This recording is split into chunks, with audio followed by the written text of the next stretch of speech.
Greetings there, adventurers and Lutins. I just wanted to do a quick overview of our party since you're joining us kind of mid-adventure. So we're going to start with ELFSAR. ELFSAR is our elf, obviously. What she is, essentially, is our DPS. That's damage per second. So I kind of set it up where it's a finesse and wits build.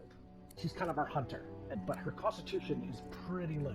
Essentially, I haven't given any points towards it, so she's the weakest in the group, but she does a lot of damage. Huntsman is basically at 7. What Huntsman does is that increases the damage from attacking from high ground. So she tries to get to high ground, and that damage is actually applied after all other bonuses. She's maxed out on ranged, using a ranged weapon. She's also our lore master. Lore master essentially identifies rare items. It also is useful for examining the weaknesses of our enemies.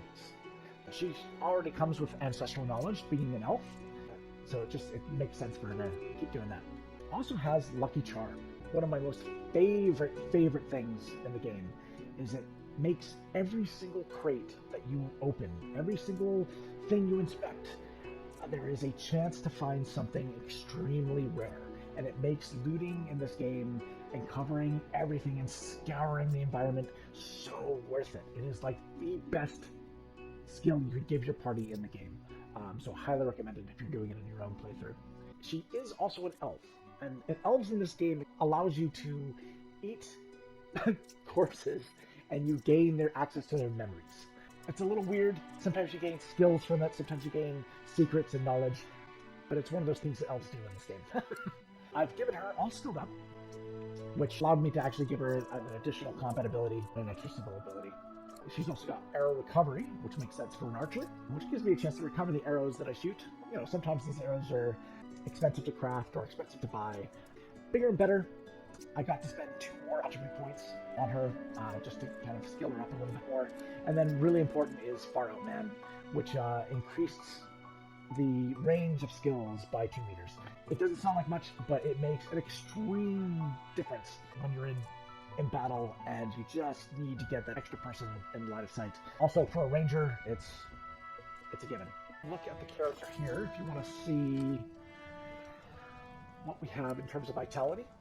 Current initiative, which is basically the higher the initiatives, then you get to kind of go first.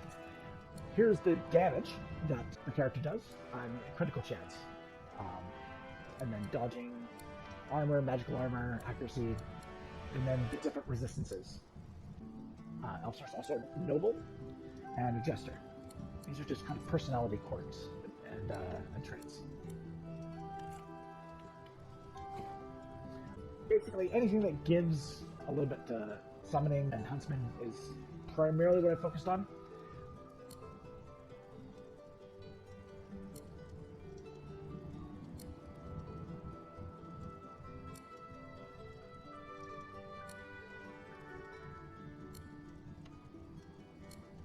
Just cycling it for you. And then the weapon that I currently use is this one.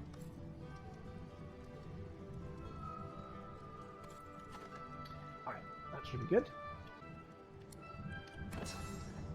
Primary skills are primarily just archery, and then a little bit of summoning as well. I'm going through a previous save, so obviously we've added a couple more skills. Skills are kind of located at the top of stuff you've learned, and that happens randomly at the game. I know that I was using Peace of Mind in the other playthrough.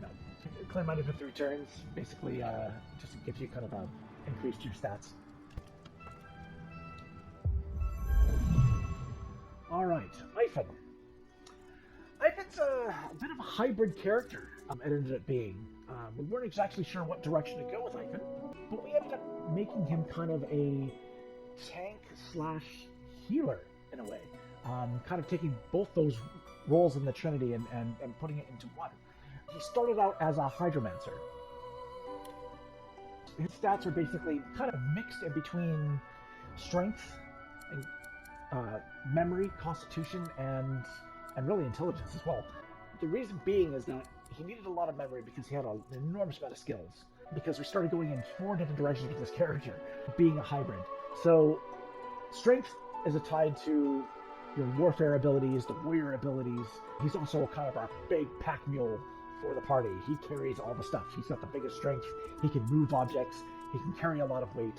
He's also our main guy who goes to the stores to buy and sell. He's got great bartering skills. Intelligence is what kind of fuels the hydromancy, and he actually started out as kind of like hydromancer, necromancer in a way, and then we kind of leaned more towards polymorph, which is very strength based. So he can actually change his appearance and a lot of physical attacks, which is also why we needed a lot of memory to give him all those skills. So warfare is up at 6. Again, that is basically the more damage you do with melee attacks and physical attacks. Hydrosophist, it's all the water damage and healing and magic armor that we give to the party. So that's why he's a little bit more of a hybrid warrior healer, a cleric, if you will. The Necromancer, we have a tiny bit of Necromancer. We started leaning a little bit more towards Polymorph. Necromancer, again, is useful, but we just kind of went a different direction. So Polymorph is very, very physical, and so it's great for a strength build. I've been dancing around different weapons for him, so I haven't actually given him any particular skills with certain weapons because it's constantly been changing. He does have leadership. Leadership adds bonuses and resistances, dodging to the party. Perseverance, it's basically more of a restorative trait. Physical armor, after you've been downed and whatnot. Next, we have him with bartering. Like I said, he is our primary seller and buyer from the stores. He's got a 5% bonus to critical chance and a 10% extra critical multiplier. Goes really well with fighting. 50 gives you 1+1 to party. That makes sense. All skilled up. A lot of these are the same on a lot of the parties just because we liked adding new points. Far Out Man basically allows him to shoot those skills at a greater distance. He's also a hothead. So while he's actually at full health, he gets an extra 10% critical chance and 10% more accuracy. And then he's got Mnemonic, which basically gives him 3 extra points to memory, which allows him to memorize more skills to have the aiming game. So he is a soldier, also an outlaw. Mind you, this is a pre-built character. ELFSAR was not a pre-built character, that was a made character. So we'll go to equipment here. So, Hydrosophist, strength, kind of what we are focusing on. Here's memory, constitution, which gives him a massive health pool. A little bit to initiative, so he can go faster. A lot more initiative there. More initiative. Bartering and leadership. More warfare. Yeah. And then his weapons here.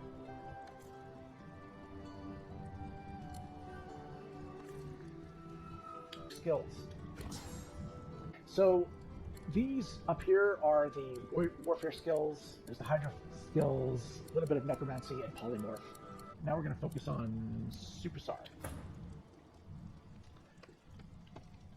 Now Superstar is a main character, played by Superstar. Our main summoner of the game. She brings out Mr. Big, which is the large incarnate. She also does a little bit into Aerotheurge, which is kind of electrical and shock attacks. Okay, so her build is primarily focused on intelligence, because she's doing tons of magic damage. Aerotheurge basically is the air damage attacks, like lightning and whatnot. Summoning. Summoning is her main skill. Basically, it's she brings out large incarnate. It also acts as a distraction, so enemies will focus on the summons versus the party. Just allows a little bit of pressure off of the tank/healer, Ifan. She also has telekinesis, which helps when Ifan's not around to move stuff or stuff that's out of reach. Also, she's our main persuader. When we do a lot of dialogue in the game, it's usually Superstar that's starting the dialogue, because she's got a lot more persuasion, and sometimes you can gain a lot more XP from different things in the game. She's sophisticated. Extra resistances to fire and poison. Spell Song. She's +1 persuasion from Spell Song, so she's got a silver tongue.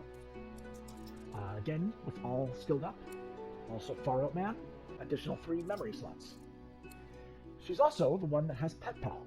She, with her silver tongue, also can talk to pets. And there's a lot of very interesting stories and stuff like that in the game that come from just talking to animals. It's brilliant. I love it. A scholar, noble. All right, attributes, vitality, dodging.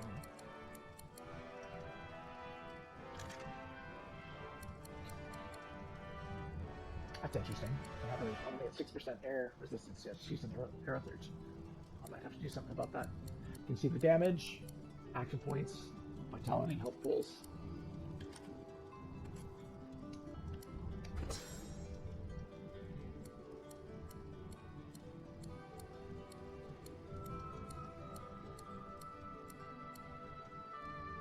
Gear.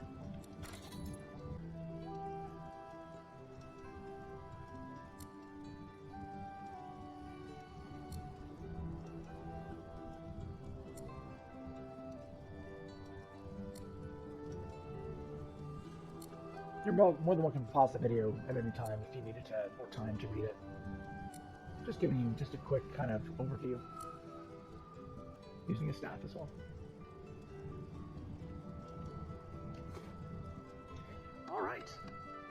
That is our summoning Aerotheurge. Alright, now we're going to go to the Red Prince. Now, the Red Prince is a pre-made character in the game.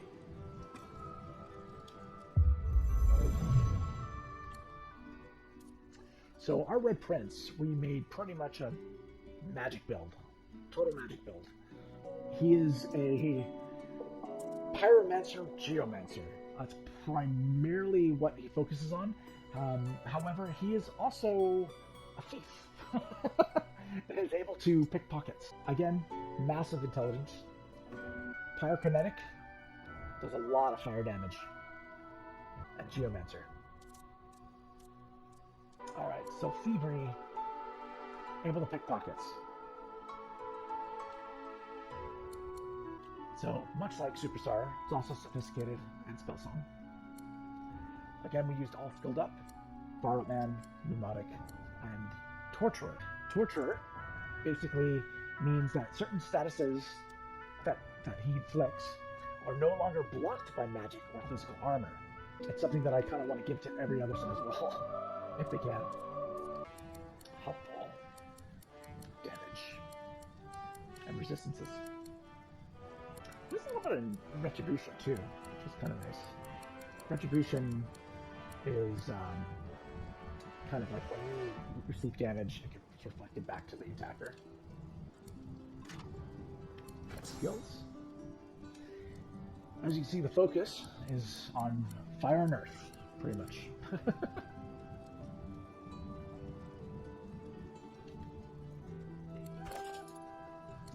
Do a brief overview of the equipment. So again, any items that have an additional skill doesn't take up a memory slot. Very valuable.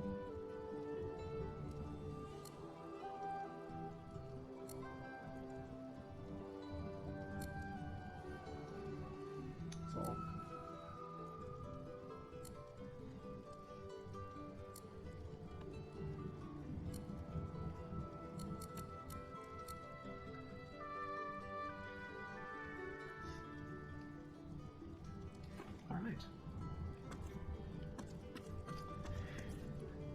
and that pretty much concludes our overview of the party and our current state. Things always change. I mean, as you can see, there was some lower level gear. We're always tinkering, always upgrading.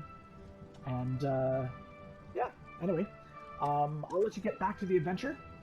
Thanks for taking the time out just to do a party overview. And we'll catch you next time.